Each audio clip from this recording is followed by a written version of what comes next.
Swami Prabhupada ki jai. Anand Koti Vaishnava Vrinda ki jai. Namacharya Srila Haridas Thakur ki jai. Prem se kaho Shri Krishna Chaitanya Prabhu Nityananda Shri Advaita Gadadhar Shiva Shadi Gaur Bhakta Vrinda ki jai. Sri Sri Radha Krishna Gopinath Sham Kund Radha Kunigiri Govardhan ki jai. Vrindavan Dham ki jai. Navadvip Dham ki jai. Jagannath Puri ki jai. Ganga Mai ki jai. Jamana Mai ki jai. Tulsi Dev ki jai. Bhakti Dev ki jai. Samaveta Bhakta Vrinda ki jai. All glories to the assembled devotees. All glories to the assembled devotees. All glories to the assembled devotees. Gaur Premanande.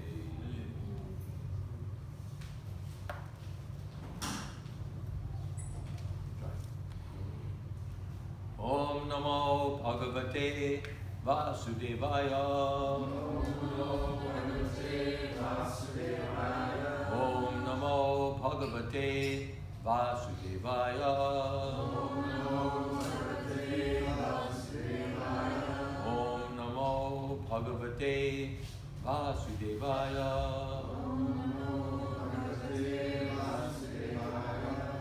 Srimad Bhagavatam 3:17-21. Viksha Dushalajabam Ranat Kandanupuram Vajantya Srajajrishtam Hamsayasta Mahagadam. Hiranyaksha's temper was difficult to control. He had anklets of gold tinkling about his feet. He was adorned with a gigantic garland, and he rested his huge mace on one of his shoulders. Is this working? Is it doing what it's supposed to do? Hello? It works when it's turned on. Works when it's turned on.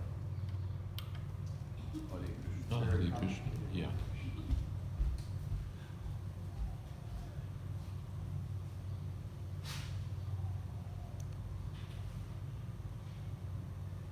Mano virya varotsiktam ashrishnyam akutopayam pita nililyare devas tarksha trashta ivahayaha manovirya varotsiktam ashrinyam akutopayam pita niliyare devas tarksha trasta ivahayaha manovirya varotsiktam ashrinyam akutopayam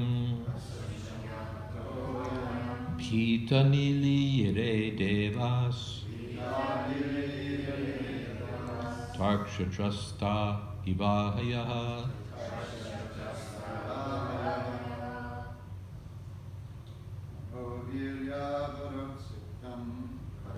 Viryamanositam Ashrinyam Akutopayam Pita niliyare devas Trasta Ivahaya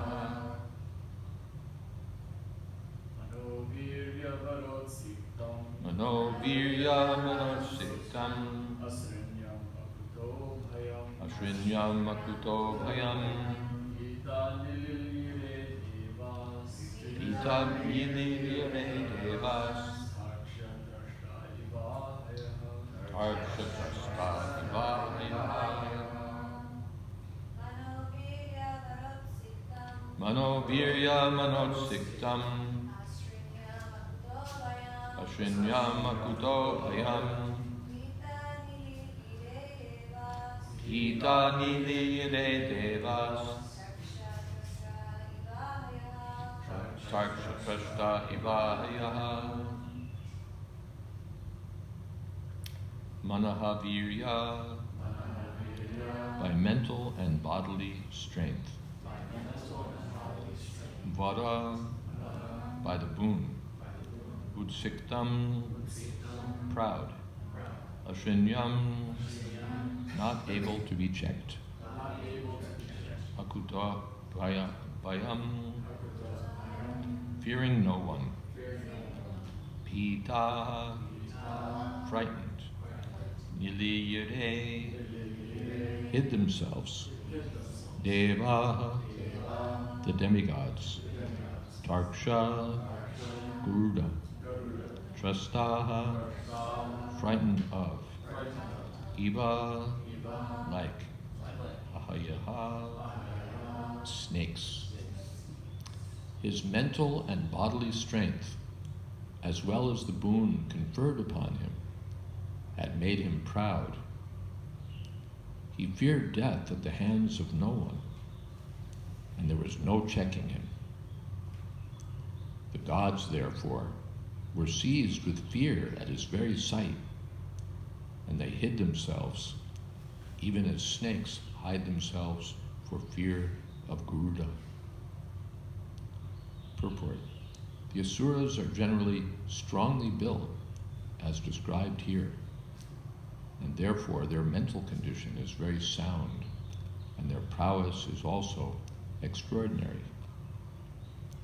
Hiranyaksha and Hiranyakashipu, having received the boon that they would not be killed by any other living entity within this universe, were almost immortal, and thus they were completely fearless. Om Jnana Timidantasya Gyananjana Shalakaya Chakshurmilitam Jena Tasmai Shri Gurave Namaha Shri Chaitanya Manobhistam Sthapitam Jena Bhutale Swayam Rupa Kada Mahyam Tadhati Shapadantikam Pandehang Shri Guru Shri Jatapada Kamalam Shri Gurun Vaishnavanscha Shri Rupam Shagrajatam Sahagana Raganatam Vitam Stam Sajivam Sadvaitam Savadhutam Parijana Sahitam Krishna Chaitanya Devam Shri Radha Krishna Padan Sahagana Lodita Sri Vishakhan Vitamscha Hey Krishna Karuna Sindho Dina Bandho Jagatpate Gopesha Gopika Kanta Radha Kanta Namostute Tapta Kamshana Gaurangi Radhe Vrindavaneshwari Prishabhanu Sute Devi Pranamami Hori Priye Vansha Kolpatarupyascha Kripa Sindho Bhyevacha Patitanam Pavanebhyo Vaishnavebhyo Namo Namaha Shri Krishna Chaitanya Prabhu Nityananda Shri Advaita Gadadhar Shivashadi Gaur Bhaktavrinda Hare Krishna Krishna Krishna Hare Hare Hare Rama Rama Rama Hare Hare. Hiranyaksha's characteristics are being described, his physical and mental characteristics, his attitude. He had a very powerful body to begin with, and he'd received the boon from Brahma of near immortality. So he was proud. One gets the picture, what is that in Bhagavad Gita? Manaschayam Vishayanu Pasevate Shrotram Chakshu Sparshanam Cha Rasanam Granam Evacha Adishtanam Manaschayam Vishayani Pasevate. When we leave this body, we have a certain mental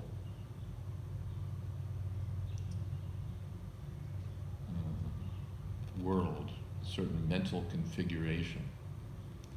And the mind determines the next body. Yam yam vapi smarabha, whatever we think of determines our next life. And so the way that the mind is put together attracts a particular gross body.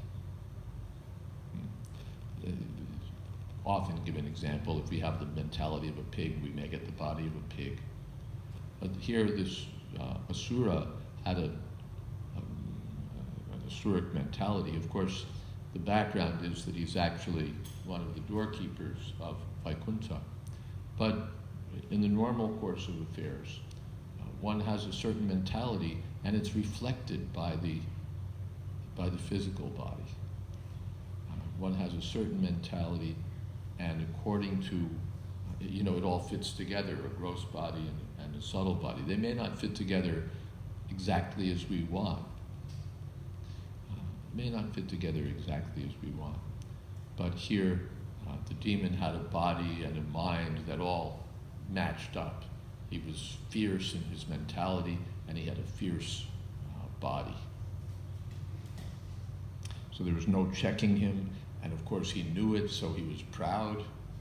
If we're strong, just like a bully, the bully is proud and arrogant and, out of my way, punk. So that pride goes with, even if one has mental prowess, he may be proud in a different way.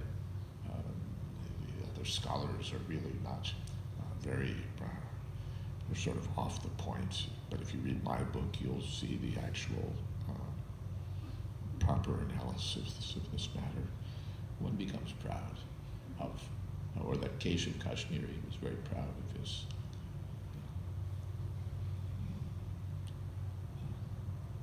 ability, his you can say academic, linguistic ability. So one who has, of course, anything can make one proud. But here the demon, strong physical strength and strong willpower and determination. So he became proud, and at the same time he was Gadapani, he had a mace in his hand, and he was basically looking for trouble. He's itching for a fight. And the demigods knew it, and therefore they were afraid. He wasn't afraid. Aku told him. He wasn't afraid of anything. I've got a boon from Brahma, no one can stand up against me. But the demigods, they were in fear. And so they hid themselves.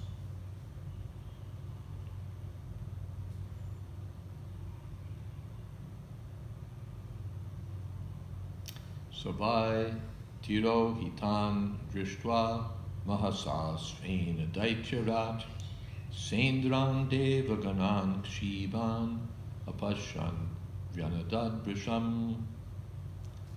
Not finding Indra and the other demigods who had previously been intoxicated with power, the chief of the Daityas, seeing that they'd all vanished before his might, roared loudly. So the Devatas had been intoxicated. We're the Devatas, we're so powerful. But now someone more powerful came on the scene, and they all fled. And the demon became angry because he was looking to smash them. Tato nivritta kridashan kampiram bhimanisvanam vijagahe mahasatvo vardhim matta iva tvipaha. After returning from the heavenly kingdom, the mighty demon, who was like an elephant in wrath, for the sake of sport, dived into the deep ocean, which was roaring terribly. So he went up to the heavenly planets looking to fight the demigods. The demigods had all disappeared, so no one to fight with. So now he came back down from the heavenly kingdom and dived into the ocean. Vishwanath Chakravarti says he was basically burning with the heat of his great strength. So he went into the ocean, looking to see if there was someone there that he could fight. The same mentality was there in that Banasura. He received the benediction from Lord Shiva having 1,000 arms. And then he was looking to fight. Okay, I've got 1,000 arms, let me start going at it. But everybody who saw him fled. So he was frustrated. There's no one to fight with. I'm all equipped to fight, and there's no one to fight with me. So then he was smashing mountain peaks where there's 1,000 arms, because you have to do something. You have all this energy, and you're just,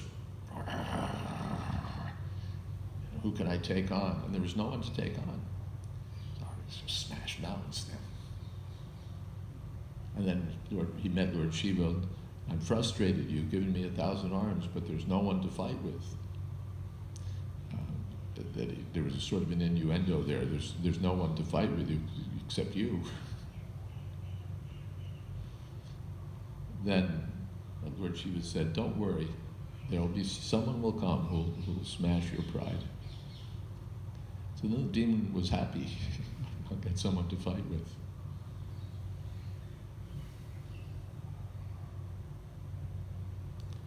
Tasmin pravishte varunasya shainika yado gana sanna tiya sasad vasaha ahanyamana apitasya varchasa pratharshita durataram pradudruvuhu On his entering the ocean, the aquatic animals who formed the host of Varuna were stricken with fear and ran far away. Thus Hiranyaksha showed his splendor without dealing a blow. Purport. Materialistic demons sometimes appear very powerful and are seen to establish their supremacy throughout the world. Here also, it appears that Hiranyaksha, by his demonic strength, actually established his supremacy throughout the universe, and the demigods were afraid of his uncommon power. Not only were the demigods in space afraid of the demons Hiranyakashipu and Hiranyaksha, but so also were the aquatic animals within the sea. So this is the situation.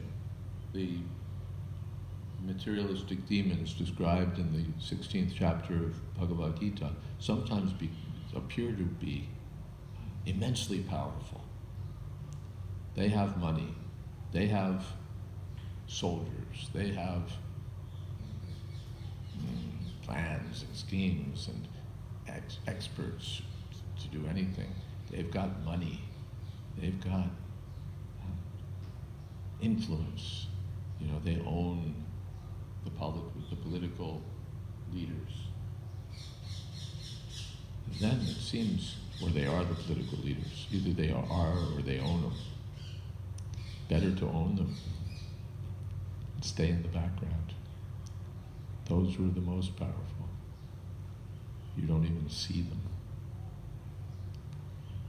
But they're eager to establish their supremacy by financial schemes, by military schemes, by political schemes, by this way, by that way. So many different ways the demons can appear immensely powerful. Who are they? Who are we compared to them? And they think that way too. Konyosti sadvisho maya. Who else is there like me? Adyo vichanavanasmi. Konyosti sadvisho maya. In Bhagavad Gita. I have so many enemies that I've smashed. I'll smash my other enemies also. Ishvaroham aham bhogi siddhoham balavan sukhi. I'm powerful, I'm in control, I'm enjoying like anything. I'm perfect, powerful, balavan, and happy, sukhi. So the demons become iti jnana vimohita. This way they become thoroughly bewildered. They're powerful, and they may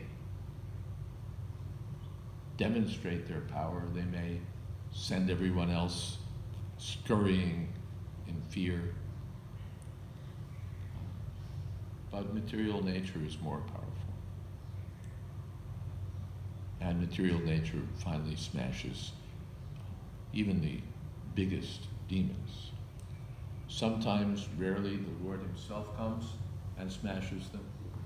Otherwise, to smash the demons is the business of Krishna's material energy. The picture is there.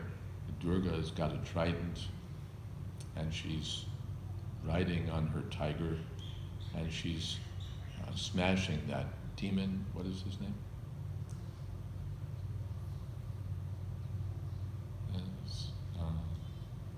I've forgotten the Asura's name, but the picture is often seen that Durga's riding on a trident, and she has so many arms. Riding on a tiger, and she has a trident and other weapons, so many arms, and she's got a demon under the points of her trident. So this is material nature, the fierce aspect of material nature. The trident is taken to represent the three modes of material nature, or the threefold miseries. You can take it that way also. And when Durga's sticking it to to us, what power do we have? What power do we have? So material nature, mama maya durataya. Any one of us may show our prowess for some time, but we're like little bugs to be flicked away by his power at any moment. It's Krishna himself, he doesn't have to do it.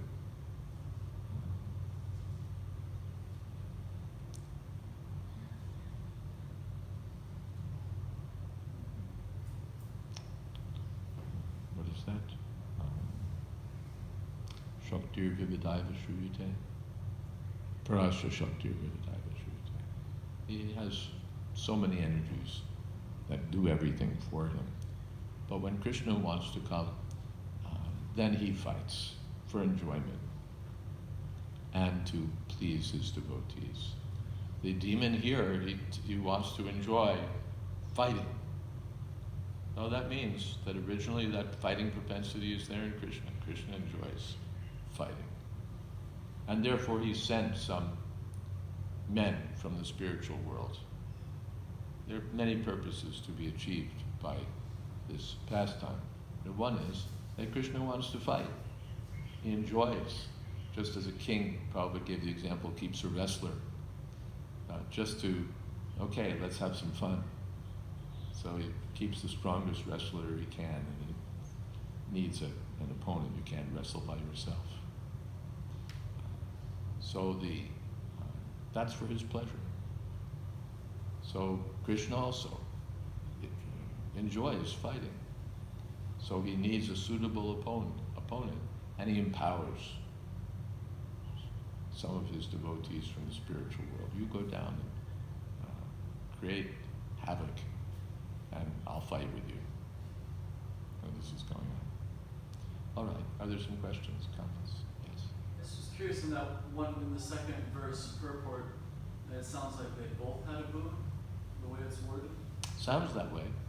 Is there any? I haven't seen the history. But it does, Srila Prabhupada and Vishwanath both mentioned that he received a boon from Brahma.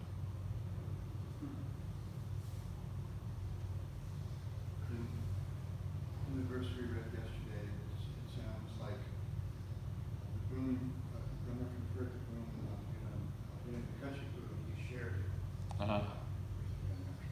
But that was after Hiranyaksha already passed away. Right, that's what Hiranyaksha was already defeated, and then Hiranyakashipu went to perform austerities. Hiranyakashipu went to perform austerities after the death of his brother to revenge the murder. So then, how did this happen? Mysterious. I don't know the answer.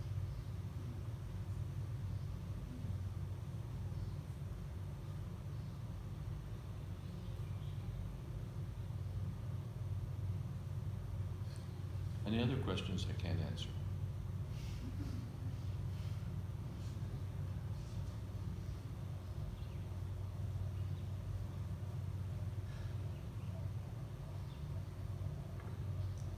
Well, how about Siddhoham Balavan Sukhi, this quality of being happy? A lot of these qualities are also, we see them present for those in the mode of goodness. For those who are in the mode of goodness are also bound by happiness. Yeah.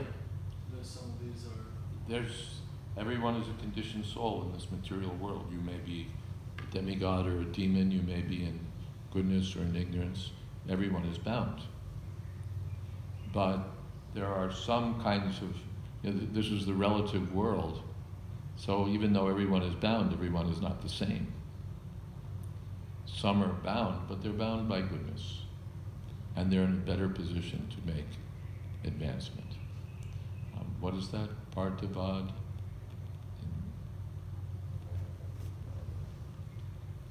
Parativad Darno Tumas, like that.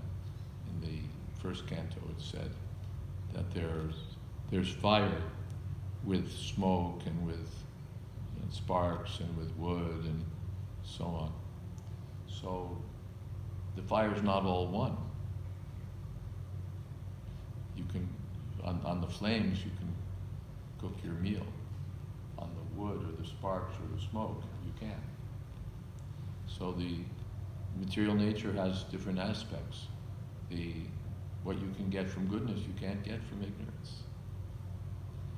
Therefore, it's said that in the first canto, do we have that first canto here?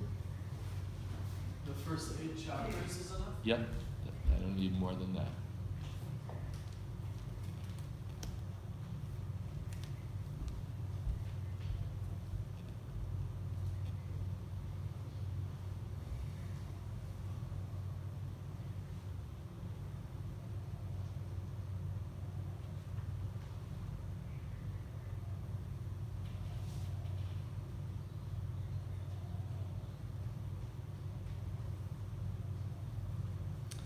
Partivad taruno tumas tasmad agnis trimayaha tamasastu rajas tasmad sattvam yad brahma darshanam. Firewood is a transformation of earth, but smoke is better than the raw wood, and fire is still better, for by fire we can derive the benefits of superior knowledge through Vedic sacrifices. Similarly, passion is better than ignorance, but goodness is best, because by goodness one can come to realize the absolute truth. So the fire is not that everything is the same.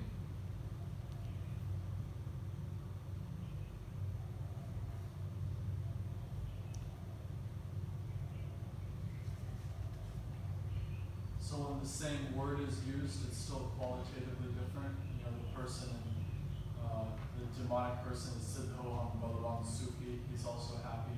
The person in goodness is also happy, but his happiness is egotistical, whereas the happiness of the person in goodness is more... The Paramhansas and the fools are the happy ones. That's in third canto. The Paramhansas and the fools are happy. Paramhansas are happy because they're transcendental to the modes of nature, they're liberated souls, Krishna conscious. And the fools are happy because they're fools. I think this material world is... And those in the middle, they're suffering the pinpricks of material nature.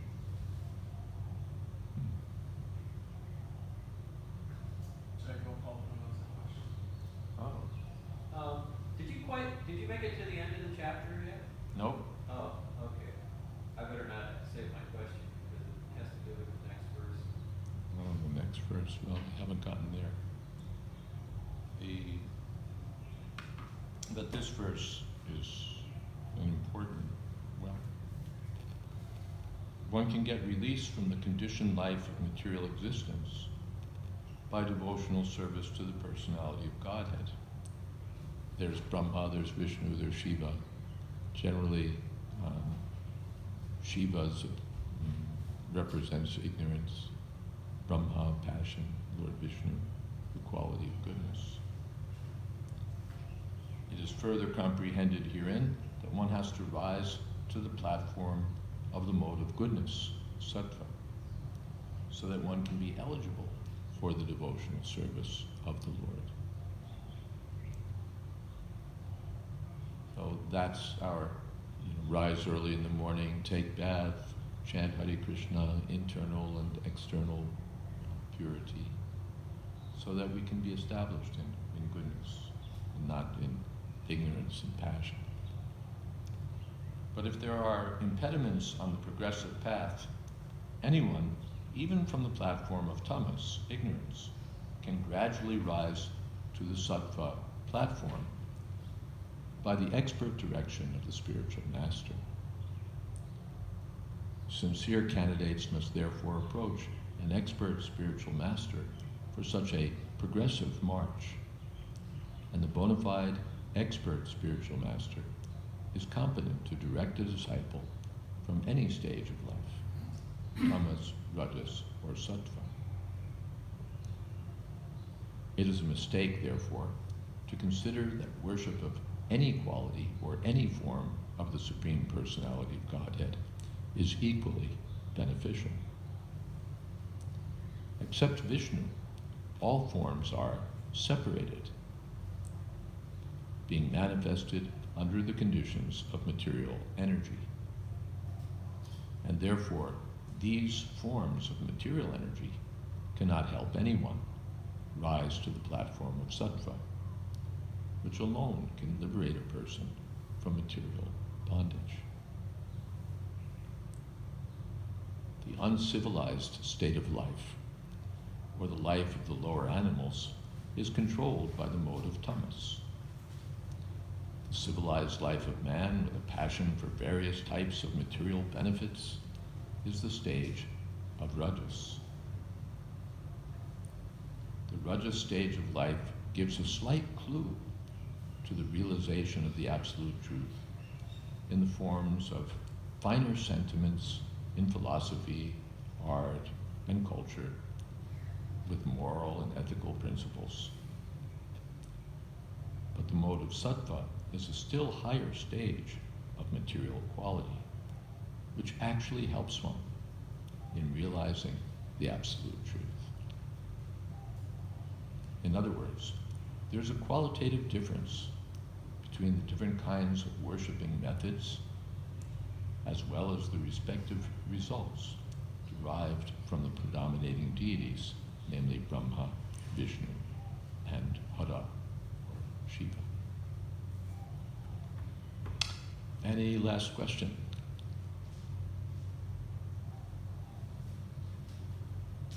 Yes. So this is the second incarnation of Brahma that will be coming. Yeah. There are two. There's the, yes. The first one lifts the Svetavara, lifts the earth from the muck, and the second one fights with Hiranyaksha. And essentially the two narratives are merged here in Bhagavatam. All right, shall we stop here? Yes, thank you all very much. Hare Krishna.